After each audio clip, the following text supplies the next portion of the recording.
Deep in the lush green forest, Tim the turtle loved spending his days exploring the cool shaded paths with his friends. But lately, Tim had been feeling a little sad. His friends, Ricky the rabbit, Bella the bird, and Frankie the fox, were all so quick and nimble. Ricky could dart through the bushes faster than anyone.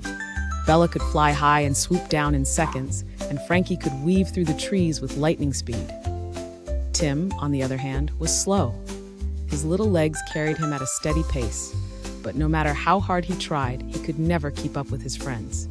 He often felt left behind, watching them from afar as they zoomed ahead. One day, Ricky came bounding over with excitement. "Hey everyone, let's have a race through the forest. We can see who can get to the big oak tree first." "Great idea," Bella chirped, flapping her wings. "Yeah, that sounds fun," Frankie added, wagging his tail. Tim hesitated. He wanted to join in, but the thought of racing made his heart sink. "I'll just come in last again," he thought. "What's the point?" Noticing Tim's reluctance, Ricky said, "Come on, Tim, it'll be fun. You can race with us." Tim nodded slowly. "Okay, I'll try," he said, though he wasn't sure he really wanted to. The group lined up at the starting point, ready to race. Bella fluttered her wings, Ricky twitched his nose, and Frankie stretched his legs. Tim stood quietly, feeling small and unsure. "Ready, set, go," Ricky shouted. In an instant, Ricky dashed forward. Bella soared into the air, and Frankie darted between the trees. Tim began to move, his short legs carrying him at his usual slow pace. He watched as his friends quickly disappeared ahead. "I knew it," Tim muttered. "I'm too slow. I'll never win." As Tim plodded along, he thought about giving up, but then a memory came to him, a lesson his grandmother had shared. "Tim, God made you just the way you're supposed to be," she had told him. "Your slow and steady nature is a gift. Never forget that." Tim took a deep breath and decided to keep going. "Maybe I won't win, but I'll do my best," he said to himself.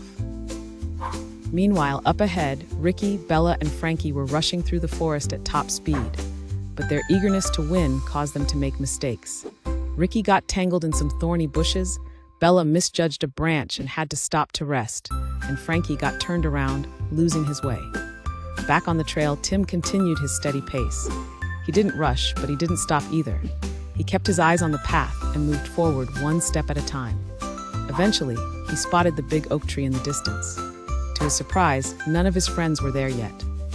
As Tim reached the oak tree, he heard a voice behind him. "Tim, you made it." It was Ricky, followed by Bella and Frankie. They were all out of breath and looking surprised. "You won, Tim," Bella said, landing softly beside him. "How did you do it?" Tim blinked in surprise. "I won? But how?" "You didn't give up," Frankie said. "We were all rushing so much that we got into trouble, but you kept going, slow and steady."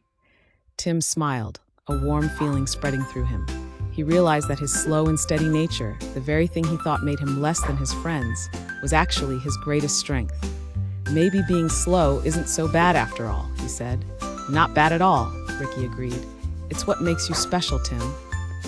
That evening, as Tim rested under the big oak tree, he looked up at the sky and whispered a prayer. "Thank you, God, for making me just the way I am. I see now that you gave me everything I need to be special in my own way." From that day on, Tim no longer worried about being slow.